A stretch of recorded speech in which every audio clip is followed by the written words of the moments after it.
I was not planning on making this video today. This is a little bit of an impromptu. I received a package all the way from Taipei, Taiwan that I kind of knew was coming, but I didn't know what was in it. So basically, you guys know EVGA is no longer making graphics cards. Heck, they're not even in the motherboard business anymore. I've got my EVGA tribute wall that you guys have seen. I got a custom 3D printed sign that we had made that I haven't put together yet. It's kind of LED lighting and stuff in there. But anyway, this came from Vince KINGPIN himself. So I figured we would unbox it and we would kind of take a look at it together because this is gonna have some pretty nostalgic stuff in it. I know it sounds really like sarcastic. It's not. I still am sad about it, although I do have an EVGA 4090 on my system, so I'm kind of okay.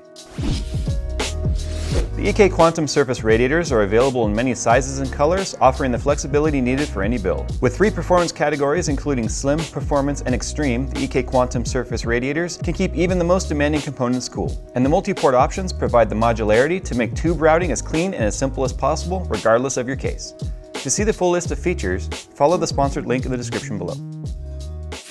All right, so I have already opened it and then I immediately closed it back up so that we could do this on camera together. So what I saw, this is all I saw so far. This is a letter, and I'll go ahead and read it to you. So this is from Vince. He says, "Hey Jay, hope everything's good with you, man. I just want to say thank you for your," I can hear his voice as I'm reading this, you know. He says, "Hey Jay, hope everything's good with you, man. I just want to say thank you for your support for KINGPIN hardware over the years.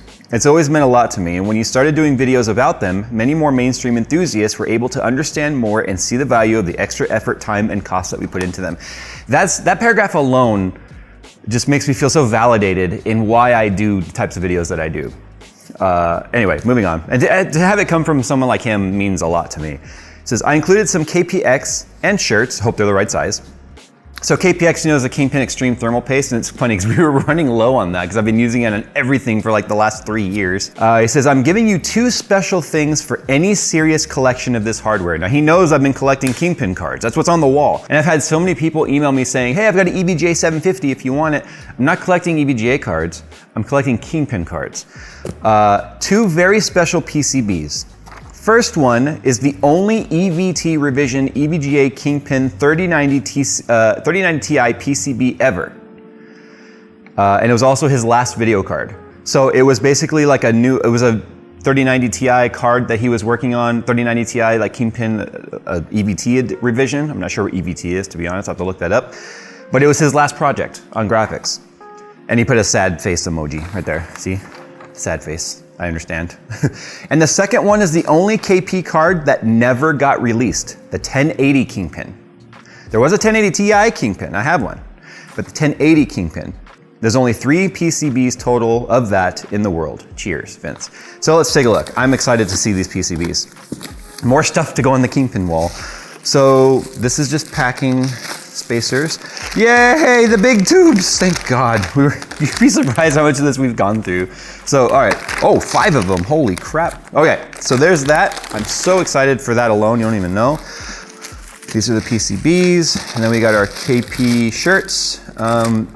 They're XLs, which will be fine, because their shirts run a little on the big side. Cool, I'm not sure which is which, so I'll be able to tell pretty quickly though by opening it up.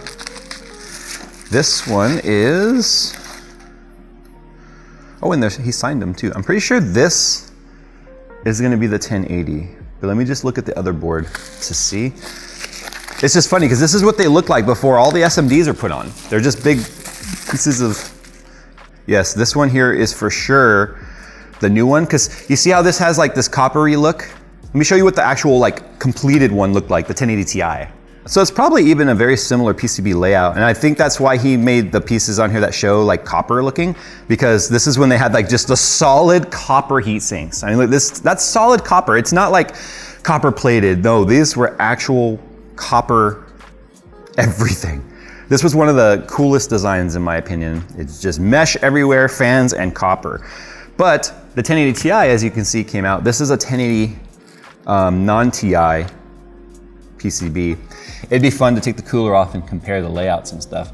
But clearly the boards were designed, but never assembled. That has to mean, when the 1080 Ti came out, it was kind of a surprise to everybody. We knew it was coming, but that was when we had the launch event from NVIDIA down in San Francisco.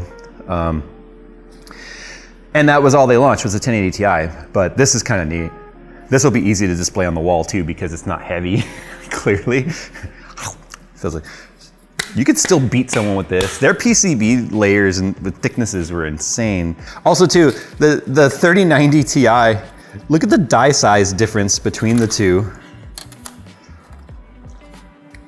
Like, that's technically the die in the center right there, and then that's the substrate around it. Look at the die difference. So like, the die size overall got bigger in terms of surface area, but denser, which is crazy. So from 1080 to 3090 Ti would have been a fun comparison, just to like show assembled here. But anyway, this is the 3090 Ti.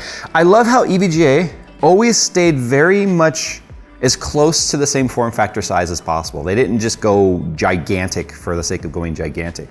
But you can see right here, this is what was unique too.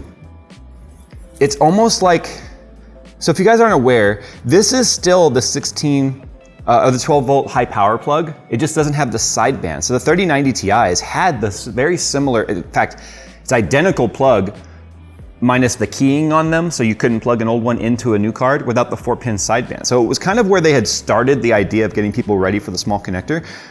But we had noticed this on our card too, our 3090 KINGPINs. It had one soldered in, but room for a second one. It's almost like EVGA knew, especially when it comes to LN2 overclocking, which is what the cards were designed for, that one wasn't gonna cut it. Again, so many, almost a bullseye in terms of a company that would have done it right. But they made the choice to stop selling graphics cards and being under NVIDIA's thumb prior to any of this ever making it out. That's just nuts. Let's look at the backside. Look at the pos caps. Like it's just the density versus like what was back here versus here. But remember, all the 3090 Ti memory was it on the front side? It had to be, because these are the pads on the rear. They only see pads here, yeah. 1, 2, 3, 4, 5, 6, 7, 8, 9, 10, 11. Wait, what? Yeah, it is 11. How do you get 24 gigs with 11 chips? Oh, there it is. I was like, okay. Yeah, so they were all on the front side, none on the back. That's why you could see the pads where the 1080 Ti, I think, had some on the back, but I can't tell. I just talked a whole bunch about how they probably would have had two, but the 3090 only had one, the 3090 Ti, the regular. KINGPIN did put two of them. So here's a little bit of a, I love the screens that came on here too. If you guys didn't know, this is an OLED screen that would show like live readouts of wattage and power and temp and all that sort of stuff. This is a 3090 Ti KINGPIN. As you can see, it came with a 360 radiator. You guys have seen this on the wall behind me. I have never turned it on or used it, period. It still has the plastic on it, on the back. So I never noticed it had two 12 volt high power connectors. And here's the thing, it has the sideband in there. It's just the plugs didn't have the sideband. This was like preparation for it. Like the 3080s had the standard one. The 3090 Ti's had this, but they had pulled out from the entire sideband thing prior to the 40 series launch with this card. This was where they were supposed to launch the sideband stuff. But they pulled out, and then 40 series is where they implemented it, and you all know how that sort of went. I never noticed it has two. That just seems smart, given the amount of power these cards can pull, especially when they're LN2'd. But I never took the cooler or anything off, but this is what basically this would look like assembled. But now I kind of wish I'd fired this one up. I never even noticed it has two plugs on the back. Oh my goodness. Anyway, yeah, so what we're gonna do is we're gonna hang these on our wall behind us too, because that's just gonna be neat, right? Well, anyway, a little trip down memory road here. I know we keep beating this horse to death upon death, but let's face it, we're sad. We're sad. And you know what? For those of you wondering how the 4090 non-release card has been running, it has its quirks because it was never like smoothed out, if you will, in terms of the software side. So I have one fan that is just completely rogue and wants to do whatever the hell it wants to do out of the three fans, no matter what. But you know what? I look at that and I go, you spin up, little buddy. You live your best last life, okay? All right. Don't know what else to say. Got some cool shit from KINGPIN. Can't wait to see what he comes up with in the future. You know he's not gonna stop designing. The question is, where and when and how?